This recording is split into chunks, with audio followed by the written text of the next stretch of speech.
Bonjour à tous, je voulais vous présenter JSolex, qui est un logiciel qui va vous permettre de faire le traitement de vos vidéos Solex.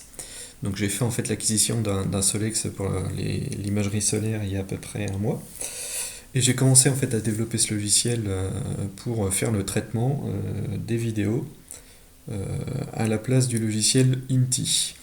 Donc à la base, je l'ai fait essentiellement comme un exercice pour essayer de comprendre comment tout ça fonctionnait, parce que c'est un peu magique. On fait des vidéos, on voit un spectre, et puis à la fin, il y a une belle image du soleil qui sort. Et j'ai lu quand même pas mal de documentation sur le site de Christian. Euh, j'ai utilisé donc le logiciel Inti de Valérie Desnoux pour traiter tout ça. Mais j'ai eu quelques petites frustrations parce que, voilà, des trucs un petit peu tout bêtes, mais les images qui pop-up un petit peu partout à la fin du process. Moi je suis sous Linux, mais j'ai fait l'acquisition de mes vidéos sous Windows, donc c'était un petit peu compliqué. Notamment le temps de démarrage, ça prenait 1 minute, c'était un petit peu embêtant. Euh, donc quelques petites frustrations, et puis surtout voilà, cette envie d'essayer de mieux comprendre comment tout ça, ça fonctionne. Et donc du coup je me suis lancé dans ce projet-là il y a à peu près 3 semaines. Dans le but de comprendre, essayer d'implémenter moi-même les algorithmes. Et puis voilà, donc je vais vous montrer un petit peu comment tout ça fonctionne. Donc en fait l'interface pour l'instant est relativement simple, hein. On prend un fichier, on sélectionne un fichier, donc là je vais prendre celui-ci. On peut sélectionner l'array sur lequel on travaille. Là il y a un petit paramétrage pour la détection de ray, pour l'instant je ne touche à rien.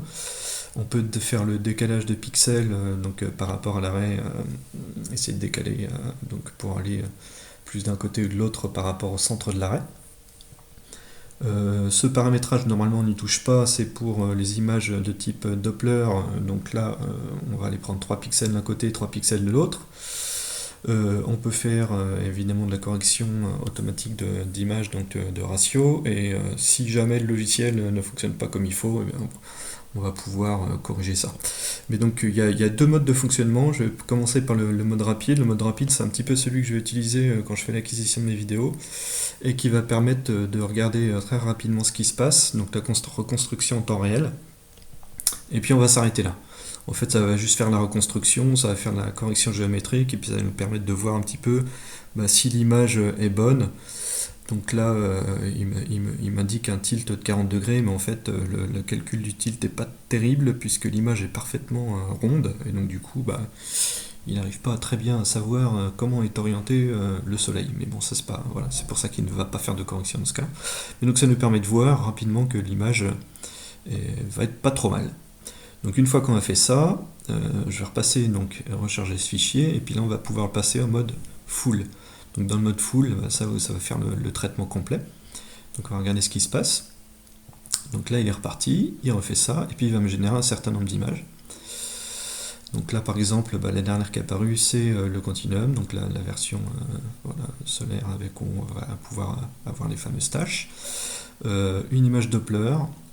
Bon, là on voit que mes données d'acquisition étaient probablement pas bonnes puisque elle n'est pas terrible mon image Doppler, mais j'ai fait le test sur une vidéo de Christian et ça marchait plutôt pas mal. Ça va être capable de nous générer donc une version colorisée de l'image de manière automatique, uniquement dans certaines raies. Donc pour l'instant je l'ai fait pour le calcium et H-alpha. Voilà, le fameux coronographe, donc l'éclipse virtuelle. Et puis autrement, il y a d'autres paramétrages. Voilà, vous pouvez vous amuser à changer les paramètres, essayer de voir un petit peu ce que ça donne.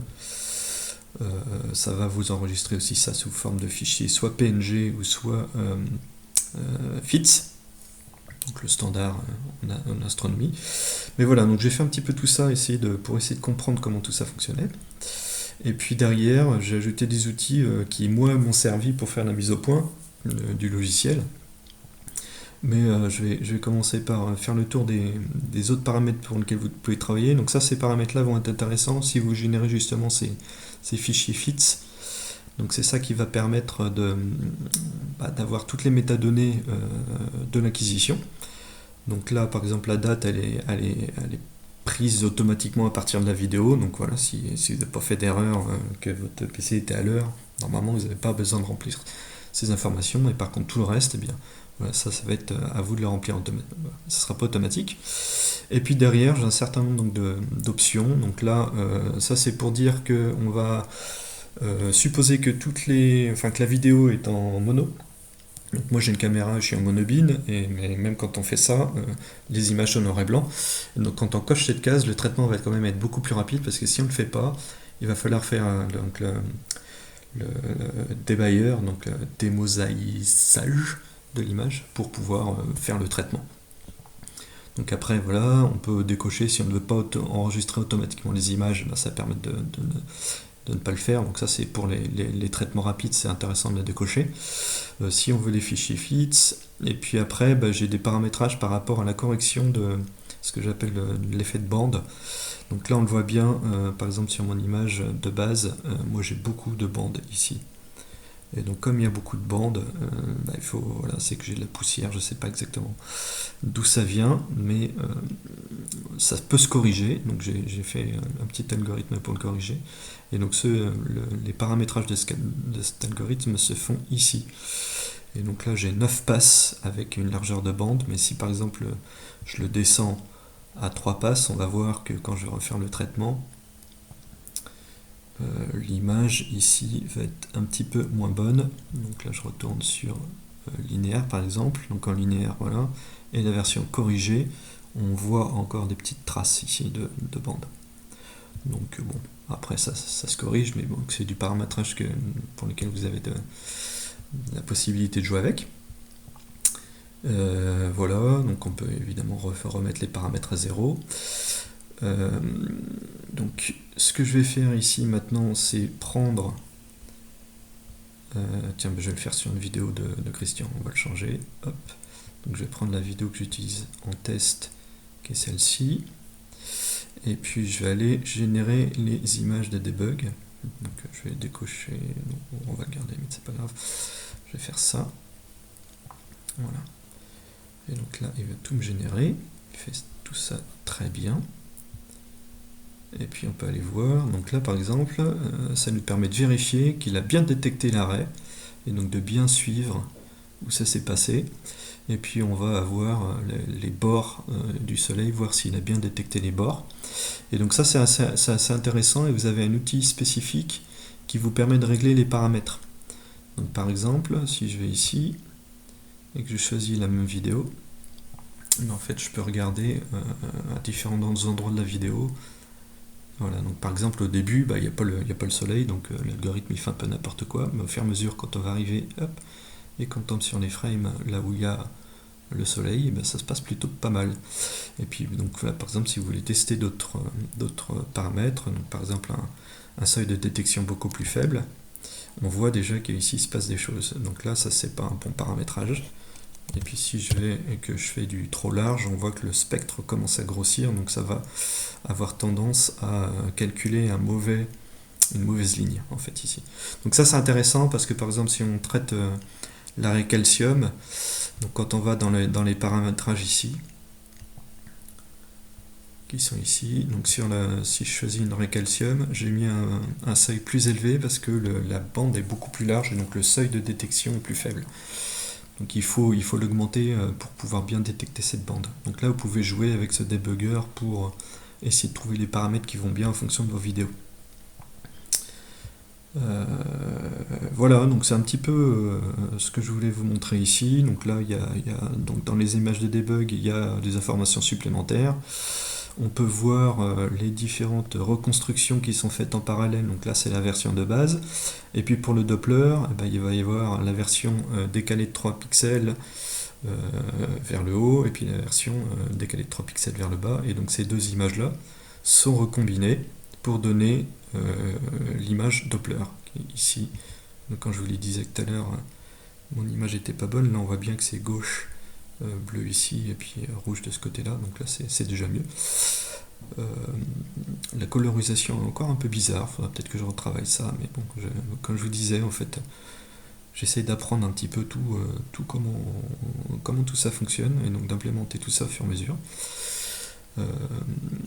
Mais on est déjà pas mal, ça se débrouille pas mal, ça fait des belles images.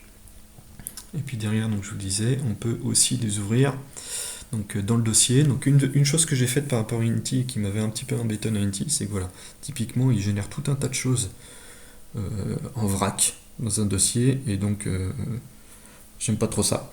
Donc si vous utilisez JSOLEX, en fait il va vous générer un dossier par traitement. Donc là, comme on en a fait 3 dans cette vidéo, il a généré 3 dossiers. Et puis si on ouvre le dernier, et bien en fait c'est trié ici, et on a nos images qui sont à la fois en PNG et puis autrement la version FITS. Donc là on peut l'ouvrir par exemple dans PixInsight et puis les regarder. Donc tous les headers et puis voir que tout est bien. Voilà. Bon, et ben je pense qu'on a fait le tour. Moi, ce qui m'intéresserait en fait maintenant, c'est d'avoir un petit peu votre feedback, notamment parce que j'ai le Solex que depuis un mois, et donc des vidéos, j'en ai pas beaucoup. J'en ai même très très peu parce qu'il n'a pas fait super beau. J'ai pas eu trop l'occasion de sortir le matériel pour l'instant. Il y a pas mal de pluie ou de passages nuageux. J'ai que la version, donc que une caméra couleur en monobine, donc j'aimerais bien avoir des vidéos d'autres caméras avec d'autres paramétrages, voir comment ça se passe. D'autres raies, parce que pour l'instant j'ai fait essentiellement des essais avec la raie H-alpha. Donc par exemple calcium, par exemple sodium, tout ça, ça peut être intéressant pour moi. Donc si vous voulez me contacter pour me proposer des vidéos pour que je fasse des essais, n'hésitez pas. Et donc quand même, il faut que je vous explique où le télécharger. Donc c'est un truc en open source, donc vous pouvez aller hop sur mon GitHub, vous avez un projet qui s'appelle Astro4j, et donc l'adresse est ici. Et si vous allez dans cette page, ici vous avez un lien avec les installateurs. Donc j'en ai fait un pour Linux, le deuxième Windows et le troisième pour macOS. J'ai testé les deux premiers parce que voilà, j'ai une machine virtuelle Windows, donc je peux le tester. Linux, je travaille tout le temps dessus. Par contre, macOS, si vous êtes sous macOS, faites un essai parce que j'ai pas pu le tester, j'ai pas de Mac. Voilà, donc n'hésitez pas. Je développe depuis à fond tout sur un week-end. Donc à chaque fois en fait que je fais des modifications, l'installateur est tout de suite modifié. Donc d'un jour à l'autre, en fait, vous pouvez vraiment avoir des modifications sur le logiciel, des bugs corrigés, etc., etc. Donc n'hésitez pas à revenir régulièrement. Voilà, merci à tous, merci à toutes, et à bientôt.